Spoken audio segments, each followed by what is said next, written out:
All right. We will get going in a minute. Good morning, friends. Good morning, Teresa.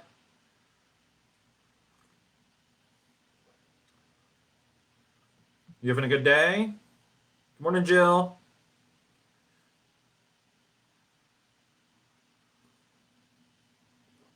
Good morning, Scott. Now, Scott and Teresa, do you guys sit in different rooms when you're both on here, or are you in the same room?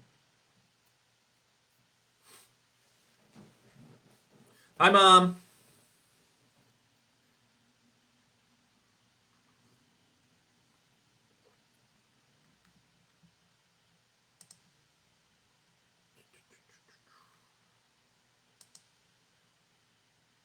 Okay, well, we'll get going, and we will um, look at the scriptures and talk about some stuff. Uh, Last week we talked about how to pray the scriptures and how we could use themes that are revealed in the text to help guide our prayers. And afterwards, someone asked me a question of clarification, and because I potentially misspoke. I don't know. I didn't go back to watch and listen. It's painful to watch yourself and to listen to yourself, so I didn't do it. So, someone asked me how can or they said I might have said I probably did say it, but if I did, I it needs clarification or I misspoke. And the question is if God meant what happened to Joseph for good, and his brothers meant it for evil. The person said that they thought I said that God caused it. And if God caused it, how is God not the author of evil? Or how is God not responsible for evil if God caused it? Now, we do know that God is not the author of evil. Evil does not come from God. Sin does not come from God. That's theological truth we know because of various passages. One passage in particular that helps us in this is James chapter 1, verses 13 to 15. It says, "Let no one say when he is tempted, I am being tempted by God, for God cannot be tempted with evil, and he himself tempts no one. But each person is tempted when he is lured and enticed by his own desire. Then desire, when it is conceived, gives birth to sin, and sin, when it is fully grown, brings forth death." So, from that passage, we know that God is not the author of sin, God is not the cause of sin, yet, at the same time, we know that God uses the actions of sinful humanity to bring about his good. So, we can say that God did not cause the evil that Joseph's brothers did to him. God did not make Joseph's brothers sin. Yet, at the same time, God God was at work in it. And here's the thing: is this is gonna like we can get tripped up over language. We can say things where it's like, well, so you know what? Talking about this, I could misspeak again. I could say that I could accidentally say the wrong thing, and so we need to have. It's helpful to speak with clarity on this and know what the scriptures say, but understand that sometimes we might misspeak on it. We need to be willing when we do to say, "Hey, you know what? I said the wrong thing here, and this is more of what I meant." Because this is important. God is good, and evil does not proceed from him. Sin does not proceed from God. When God created everything, it was good. Then when humanity sinned, sin enters the picture, and that is the how do I want to put this? That is a degradation or a downgrading from what it was supposed to be. What God had created the earth to be in its original form was degraded. Now, God, in his providence and sovereignty, allowed that to occur. He, to some degree, meant that it would occur. He chose to not stop it because it allows for a greater purpose or greater good that he will accomplish through it. And let's be honest, this is really hard for us to grasp. We don't fully understand it. There is God's hidden will, which he keeps to himself, and it will be revealed in time. And there is his decreed will. There is that which he has told us to do, and that which he has commanded. And so there is tension here because we are not infinite and sovereign and omniscient and all-knowing. And so we just might find ourselves wrestling and grappling with this idea that God is infinitely good, humanity is sinful, and yet God works through humanity's sin to accomplish his good purpose. Sometimes bad things happen. Well, bad things happen all the time, and God is using them for good. God is allowing them to take place. He is even meaning for them to take place, although he is not responsible for them, and he does not cause the evil that is a result of them. So, what do we do with that? What do we do with this reality that God allows evil to occur and uses it for his good purpose? I think it can drive us to and help us to realize a few things. And it's really that God permits evil and even uses it for good, and yet humanity is still responsible for it. If you want to look at a Bible passage, Acts chapter 4, verses 26 to 28 really puts this on display. And these are the apostles after they've been freed from the chief priests. They say, "The kings of the earth set themselves, and the rulers were gathered together against the Lord and against his anointed." Talking about Jesus.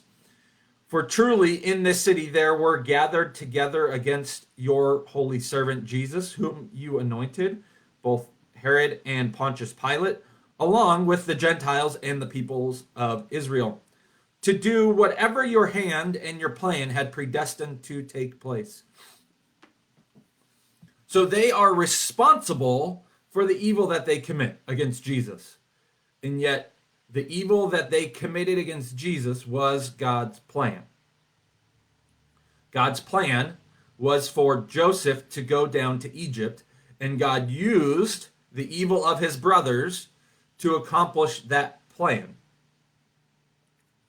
We don't fully grasp how this works. We don't fully grasp how God is allowing evil to happen and is not responsible for the evil that is happening, and yet he is at work in it. Now, this can be really tough to grasp, and it can be hard for us, and it can make us question. But here's where this is a really great piece of news.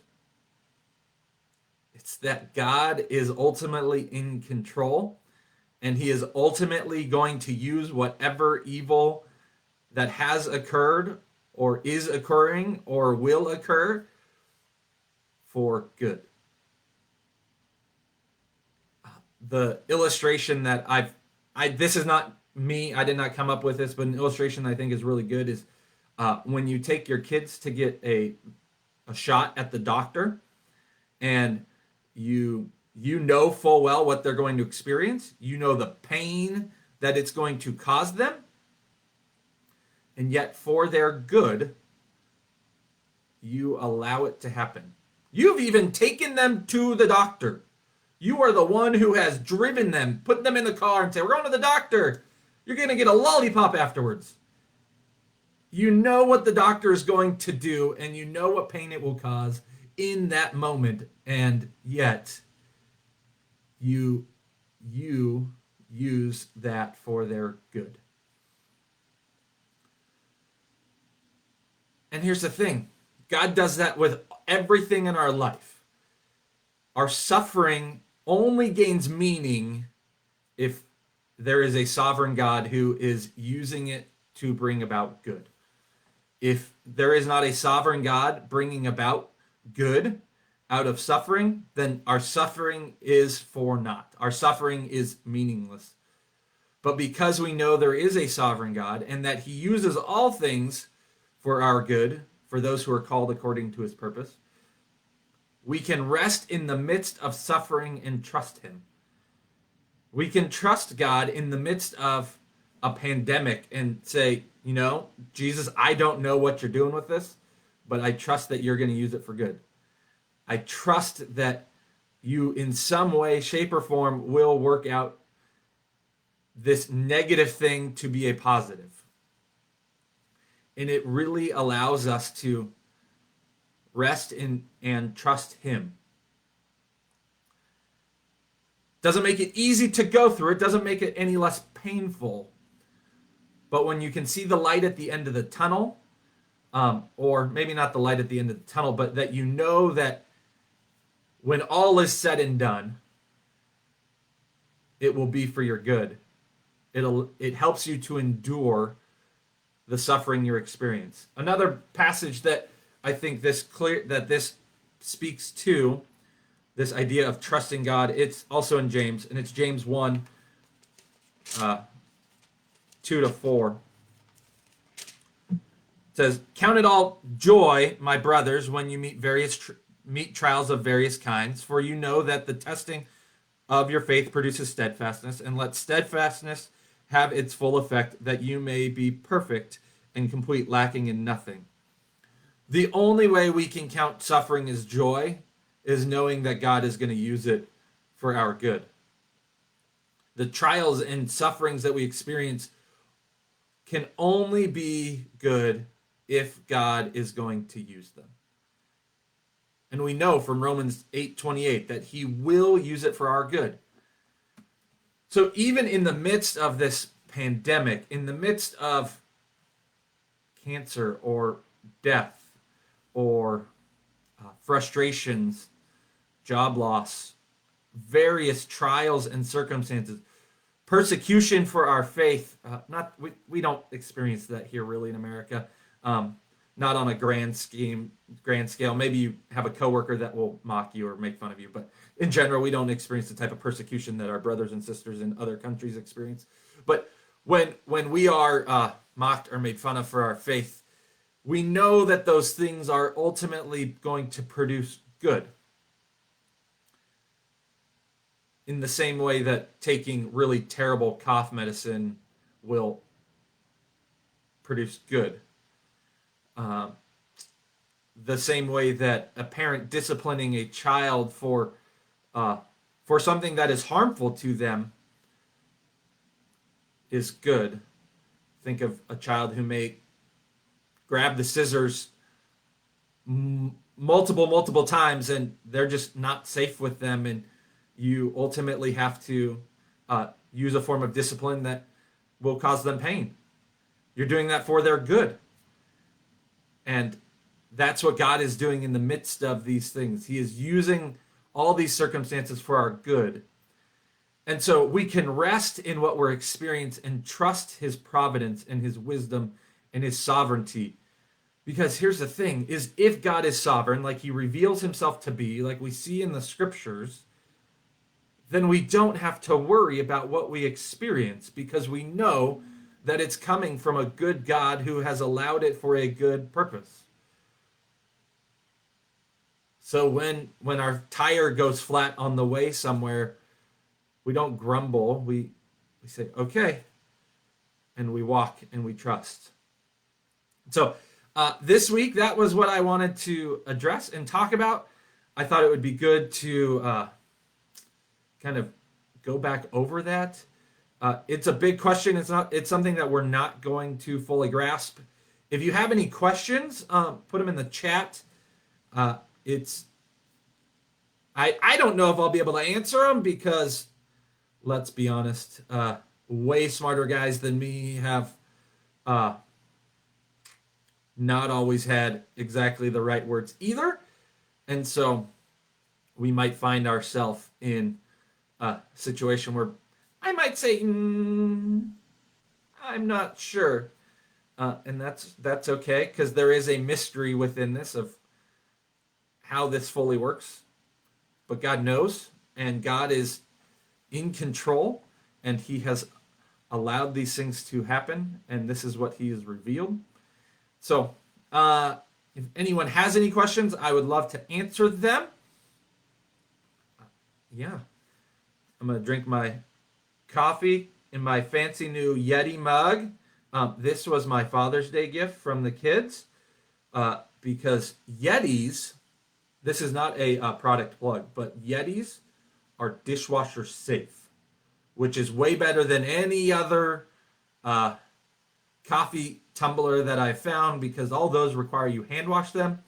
This is going to save me or Amber time forever, and it's a beautiful, nice white.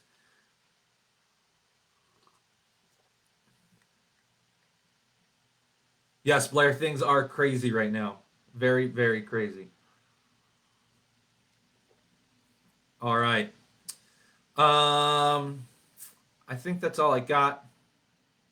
Uh, I hope those of you that came on Sunday enjoyed being able to get out of your car and fellowship. It was really great being able to see everyone and not have to wave through a window or uh, walk up to a window. I could actually see everyone, and well, you could always see me if I was out of a car.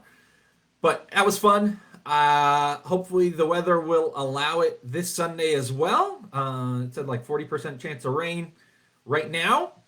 Who knows if that will be the case? I've learned to very quickly to not trust the weather report here. Yeah, it seems like it can change rather quickly. And so, hopefully, the Lord willing, we will have good weather on Sunday. And, well, hey, you know what? Even if it's not good weather, if you want to sit in your chair and have an umbrella or just a Gore-Tex hood, you are welcome to do it. You do not need to stay in your car if it's raining. But if you want to, you can. So we will see you Sunday. I hope you're doing well. If you need anything, let us know. We would love to know how we can minister to you and support you in this time. We're praying for all of you, and we know that the Lord will ultimately bring good out of this. When we'll know all that might be eternity. When we get there, we hopefully will see some of it happen before that, like we saw in the life of Joseph, like we see in the life of Ruth, and the Apostle Paul. He's in jail, and people get to hear the gospel because of his jailing. So, friends, I want to leave you with this: is trust God and know that He is in control of all the circumstances. Even the evil you face is ultimately being used by God for His good purpose. All right, friends, I love you, and I will see you soon. Have a great week.